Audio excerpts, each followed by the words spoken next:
Il s'agit d'un atelier de bonnes pratiques, un atelier d'échange autour des bonnes pratiques collaboratives entre OSC, donc les ONG, les associations, et les instituts de recherche, l'université ou encore les services de l'État. On pense qu'aujourd'hui, les ONG, en tant qu'ONG, on ne peut pas travailler seul, on ne peut pas travailler sans les universités, sans les instituts de recherche et sans les services de l'État. Futur au présent souhaite accompagner l'État dans ses missions, faire avec l'État pour essayer d'améliorer les choses. Et puis, on a besoin des universités. Pourquoi ? Parce qu'elles ont des compétences qu'on n'a pas.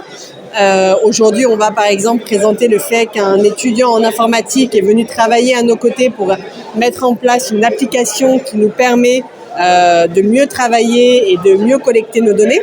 Et puis, on ne peut pas non plus travailler sans les instituts de recherche, puisqu'ils viennent, ils font des recherches sur notre travail. Ce ne sont pas des auditeurs, ils ne sont pas là pour évaluer, ils sont là pour chercher. Et les résultats de leur recherche nous permettent d'orienter notre travail, de l'approfondir et de le développer. L'objectif visé, c'est de pouvoir se parler, discuter et voir comment ensemble on peut mieux collaborer. À Futur au présent, on a parfois essayé de faire des partenariats et parfois ça n'a pas marché, parfois ça a marché.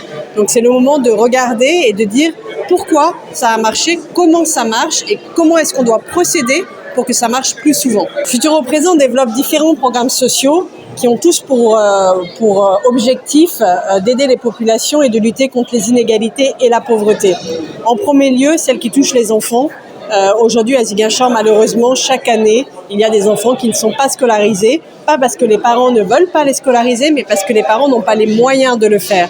Il faut savoir qu'à Ziguinchor, même les écoles publiques ont un coût, puisqu'il faut payer des frais d'inscription, et trop de familles en sont écartées parce qu'elles ne peuvent pas payer ce coût-là.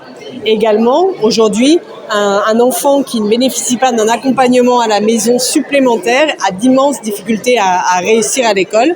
Donc notre programme Maison de l'éducation travaille à cela. Nous inscrivons les enfants dans les écoles publiques et on complète le système sénégalais, on complète l'école publique par des cours de renforcement, par un accompagnement psychosocial et par la mise en place d'activités socio-éducatives pour les enfants. C'est ce package-là, cet ensemble d'activités qu'on mène avec les enfants qui leur permettent de réussir à l'école. Bon, il y a un travail à faire avec les écoles et avec les associations de parents d'élèves pour voir ces frais d'inscription. C'est des frais d'inscription qui sont utiles.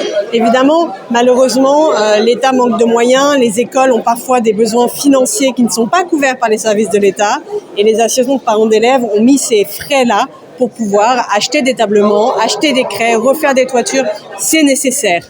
Le revers de la médaille, c'est qu'aujourd'hui, du fait de ces coûts-là, certains enfants sont exclus de l'école et ça, ce n'est pas acceptable.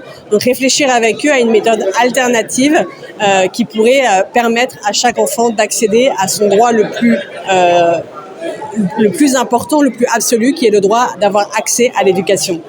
La deuxième chose, c'est ce qu'on fait aujourd'hui, c'est accompagner les enfants dans leur développement pour qu'ils puissent réussir à l'école.